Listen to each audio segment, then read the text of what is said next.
you're just my fantasy, and I will fantasize something more or less to make things started.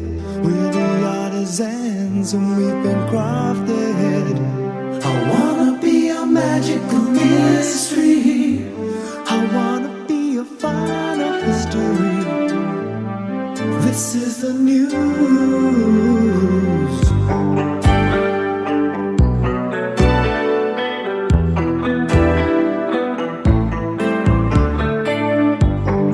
Nothing's ever been so hard. All that I get to do is what I give to you. This is all about the circles we found. Hello, YouTube. I think this picture is going to be quite appropriate for this public service reminder video, which is the second one that I've done in 24 hours. You know, I was thinking after I made the video yesterday concerning people trying to boss me around with my content, I thought, you know, there's something else that I need to address. So I'm going to post another public service reminder that is, I think, necessary to remind people of just exactly, precisely where Brian Solonge, the man you know, the content creator you know as Brian Solonge, stands on the Black American female. You know, I thought that I had made myself very, very clear about where I stand concerning the Black American female over the course of the past 4 years that I've been producing content. But in the case of those who perhaps don't quite understand or have possibly even forgotten where I stand and will continue to do so, let me read you something that I sent a brother, a good brother, that, you know, has been on several of my three-way panel discussions, and you know, we differ in opinion on certain things when it comes to police brutality. I was recently on his show not too long ago, and I uploaded that video here on YouTube of the discussion that me and him had. But I sent this brother this email earlier. I sent him this earlier today, and it was in response to him emailing me about this incident some of you may have heard about, where this white guy nicknamed Pool Patrol Paul or some crap like that was he was pretty much lynched on social media for calling the police on this black female and her son for trying to, you know, swim in a pool that was in a gated community, because he was like the chairman of the gated community, and he didn't know that the black lady actually lived there. So this brother wanted me to make a video, I guess, giving my opinion on this. And you know, it's a funny situation, because I would admit that maybe this lady got done bogus, you know what I'm saying? But the mere fact that it is a black female and appears to be a single black female suggests to me that this is not the type of individual that I would make a video defending or otherwise, saying anything in defense of. Because I do not stand up for black females. For the simple fact that they have shown themselves, by and large, as a collective, to be disloyal and disrespectful to the collective of real black men. Okay? So this is essentially what I sent this brother in relation to this. I'm not going to read you the emails that he sent me, but I am going to read you the emails that I sent him in response to what he sent me. First thing I said was, "Hey brother, thanks for thinking of me, and I did view your video. Right now I'm tied up with 2 major projects that I'm working on. However, it would be interesting if you could do research and find out if this black chick at the pool had a mixed race child or a black child, because if he's mixed race, that means that she is with or was with some white guy, which means that she got her nigga wake up call, LOL. My question is, why is she the only black person there? Is it because she thinks she's special, or because she just happens to be able to afford to stay in a gated community out of concern for her son's safety?" Now, I sent that yesterday afternoon, and then after he responded back, I said this, and I want you guys to pay very close attention to everything that I'm about to read verbatim in this email, okay? Because it pretty much lets you know exactly where I stand when it comes to the black American female and why. As a matter of fact, I could end this video right here, and you'll have to excuse me because there's this idiot on this loud Harley Davidson that's parked right next to me right now. But I really could end the video after I read this, okay? I don't need to explain anything further. If you know how to listen and I know how to read, nothing more should be said, okay? But I do have a specific conclusion related to both this subject matter and the picture of these 2, to be politically correct, lovely young ladies, or as y'all like to call them, sisters, in this picture. So, this is what I said in final response. "Well, brother, as a veteran of my 3-way panel discussions, which I'm hoping to bring back before the end of the year, I'm certain you are quite familiar with my stance on black women. Outside of immediate family, I have nothing in common with them besides skin color. And for me, that's not enough, because a majority of black females have proven themselves to be disloyal and disrespectful to black men and the black race. Just within the last 24 hours, I've seen 6 black females with white boys and white men, and that doesn't count all of the ratchet hood thoughts that I've seen in the same amount of time, that I know wouldn't give a man like me the time of day. Not that I would want it from them, but just saying, LOL. Thus, my content is strictly to support like-minded black men and like-minded black men only. I have only in all caps. It is not and never will be to defend black women, except on rare occasions where exceptions can be made to my rule. Among those exceptions include black females that are small children, black women who are physically or mentally handicapped, black women wrongfully convicted and sentenced for crimes they didn't commit, and black women who have a proven track record of supporting black men. Other than that, black women as a collective have nothing coming from me but a middle finger. A majority of them have chosen to separate from their tribe and reject the masculinity of their race of men. Thus, they are at the mercy of the elements and other tribes. They put themselves in that position, not me, and I have no sympathy. Okay?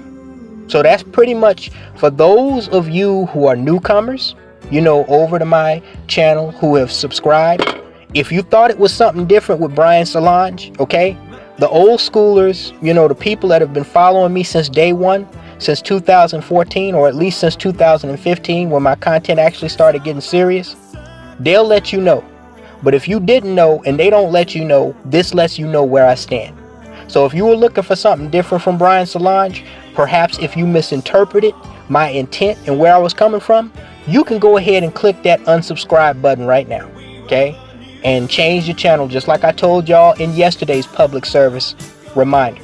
Because see, while this is a good brother, and I respect him because he respects me, so I feel like sometimes it's necessary to remind people of where I stand, whether they're friend or foe.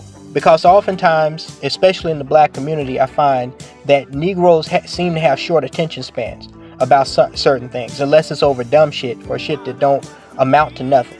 Now, I'm not saying that's that way in every case, or even in this specific case where I was emailing this brother, but I'm just saying in general. And the reason why you notice I call this a PSR instead of a PSA, public service announcement, is because these are things, once again, that should be known.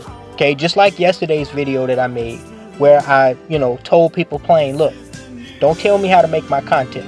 If you're not paying me, if you're not helping me make it, don't.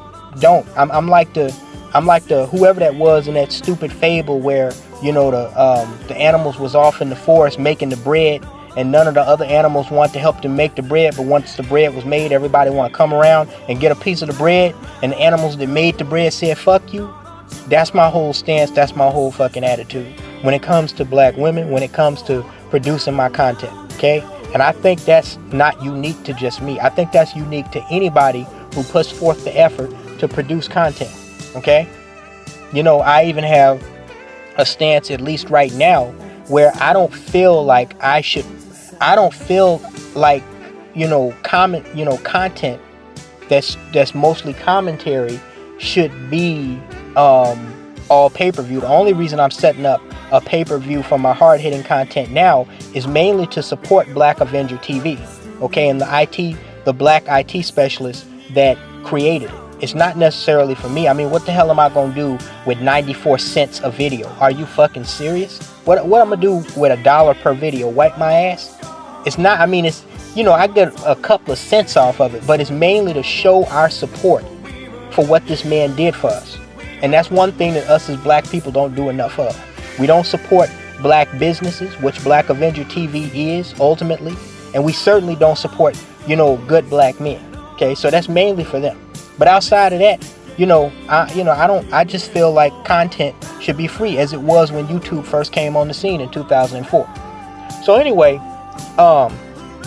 that's where I stand. Okay, so do not ask me. I make videos about these females. Like I said, I'm working on 2 major projects right now, one out of Tennessee and one out of Florida, concerning this very issue of the demise of the black American female. All right. It's pretty, when I make videos about these females that meet their demise, that pretty much lets you know where I stand right there. Okay, it's no pain, no gain with me, because I've seen these females. You have no idea. You guys only have an idea of. You only have heard an inkling of the experiences that I've had with black American females, and it's not just black American females that piss me off and have given me a hard time in my life. But it's mainly them, okay? And, just the fact that they are supposed to be members of the same tribe that I'm from, and to have walked down that rabbit hole and realized and seen for myself the realization of just how treacherous and debaucherous, and disrespectful these females are to black men as a collective. That right there that's pretty much the straw that broke the fucking camel's back. Okay? Now, on that note, I'm going to give you a perfect example of what I'm talking about. In this picture, you see 2 black females, not bad looking chicks, they're lesbians, and they're a married couple by the name of Monique Culverson and Larissa Joseph. Now, these 2 lovely young ladies got it in their heads that what they were going to do, they were going to take a page out of Swirling Sensations and Miss Archduchess and Crystal and Karazin and some of these other chicks playbook, and they were gonna divest from Blackistan. And their big bright idea was they were going to move out of the country to Kuwait. Yeah, that was their bright idea. They're gonna move to a strictly Muslim country as lesbians. I mean, this is just David Carroll, bulb on the tree, knife in the drawer 101 right here. What can you fucking say about this? Black lesbians in a strictly Muslim country. What?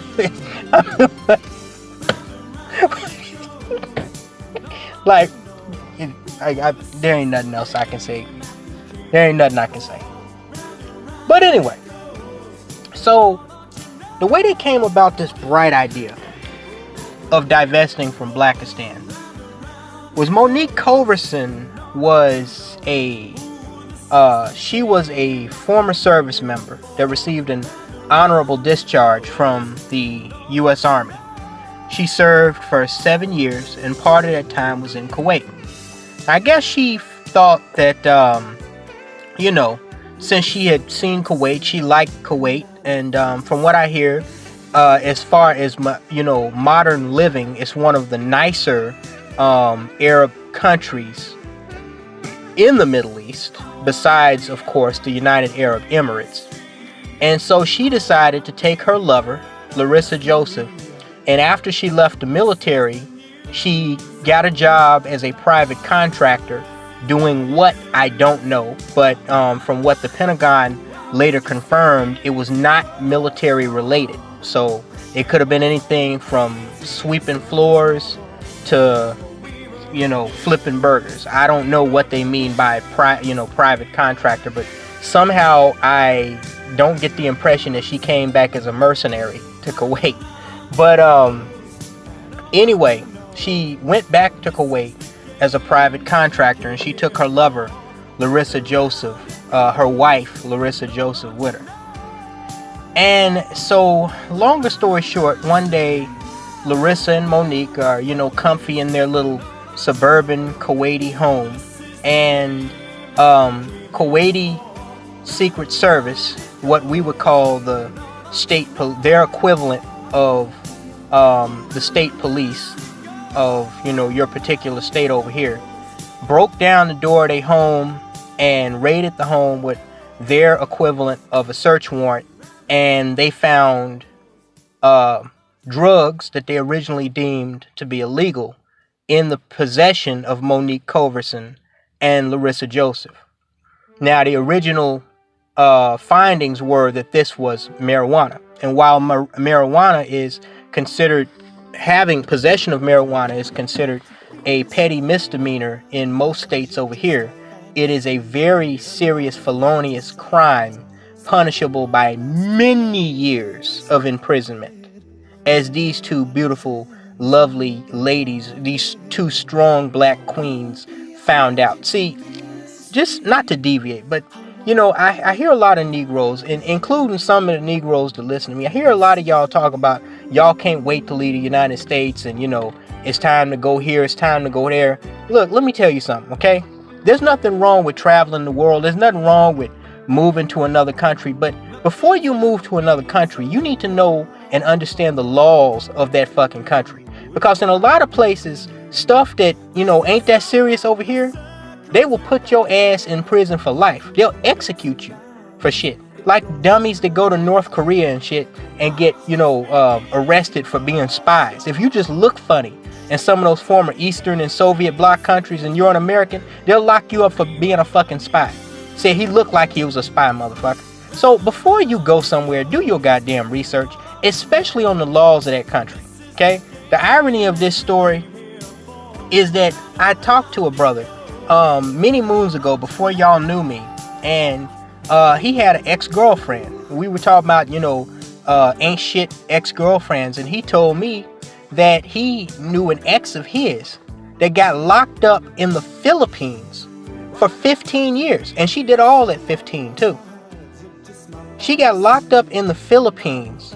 She had this Filipino boyfriend that was part of this gang There's a black woman, had a Filipino boyfriend that was part of a gang that was going around carjacking rental cars. They had, an inside man that did the rental car thing, and, tourists would come in to get their rental car. They set everything up. Then they follow the person in the rental car, and when they pull over and park somewhere, they drive off with the rental car and change out the license plate. So that was their scam, right? Well, they got caught, and they sentenced the black female that was my co-worker's ex to more time than they did the damn Filipino dudes, according to him. I don't know what happened. That was just a story I heard. She got 15 years. Car theft, carjacking here, I don't know. Can you get 15 years? I don't know. That's a long ass time to be still in a damn car. I don't think there are too many places that give you 15 to 20 years for that. But 15 years is a long time to be still in a damn car, okay? In other countries, they don't play that shit. In China, you can get put to death for selling drugs, okay? So don't be going to these damn third world countries. Don't be going to any of these countries. Hell, even Great Britain. If you steal out of stores, they'll put your ass in prison for many, many years, okay? People complain about the U.S. justice system, especially you Negroes. You think you got it tough over here? Go committing some of them crimes, them dumbass crimes y'all be committing over here. Go commit them in some of these other countries. Even in certain countries in Western Europe, they will put your ass away until your damn bones rot out, okay? If you're going to divest from Blackistan, moving to Afghanistan probably ain't the best of ideas. Now, we know there are black women that are finding out the hard way all over the United States that running to other tribes and races of men and people ain't working out. That pink package ain't working out as well as they thought it would be. And these two chicks kind of just became the poster child example of that. In case you were wondering, don't nobody care about your black ass in this world any more than you care about your own black ass. That's even more so true outside of the black community. And that goes for you, black woman, as much as it goes for the black man. See, a lot of these chicks are under the impression that just because they have a vagina between the legs, whether they're lesbian or not, and men like females with vaginas between the legs, that they can go somewhere else and things gonna be sunny side up for them, while these Negroes are here. You see them in the comment section all the time talking about how they gonna be with Brad while Darnell is getting shot by the police and locked up in prison, and they think they're gonna go off somewhere and live a fairy tale life. Well, a lot of these black females, they finding out it's just as bad, if not worse, for them if they have that attitude outside of the black tribe. So anyway, longer story short, these two lovely young ladies, because they got caught with possession of what was originally deemed to be illegal marijuana, they both got sentenced to 20 to 25 years in prison, in a Kuwaiti prison in a strictly Muslim country. And when you get sentenced to prison over there as a female, you pretty much automatically become a Muslim, because they force you, once you become a prisoner and you no longer have rights, they pretty much force you to wear the the Muslim garb. I think they call it the burqa, that the females have to wear. So if you're a female prisoner, you got to put that burqa on whether you're an American or not. You got to sit behind bars for pretty much more than half your life. So these chicks was about to be fucked up. This happened 2 years ago. Fortunately, somehow they must have had somebody with money in their family, or somebody pulled some strings to where a judge overturned the ruling. And I know some of you brothers is going, damn it. But anyway, a Kuwaiti judge overturned the ruling and decided that after further testing, the marijuana that was found was synthetic marijuana that's actually legal in Kuwait. And their their sentence was reduced from 20 to 25 years to 1 year. So they only served 1 year in prison. And that was for an additional charge of being lesbians, which is highly illegal in any Muslim country, and that includes Kuwait. So you asked me what I think about these two lovely young ladies. And the one thing we know about most black lesbians, especially ones that are, fairly attractive, as, the one on the right appears to be, Larissa Joseph, one thing we know is that most of them are former thoughts that have been with these dysfunctional black male Chief Keef degenerates that thought they could control him with their pussy, and when they couldn't control him with their pussy, and then they went and swirled with white men and Arab men and Hispanic men and got the same treatment, then all of a sudden they decide that they want to become dykes. And, you know, I kind of get from social media posts that I've seen of Larissa Joseph, I kind of get that feeling that that's where she arrived here. But, you know, who she chooses to be with is her business. I say the same thing about all these females, whether they swirlers, whether they lesbians, whether they, you know, date, you know, savages, whatever. Okay, I pretty much say the same thing. But if you want to know what Brian Solonge feels about these two chicks who almost got sentenced to natural life or half their life in a damn Middle Eastern, Arabian, Muslim prison, my attitude is, fuck 'em. Talk to you later, guys.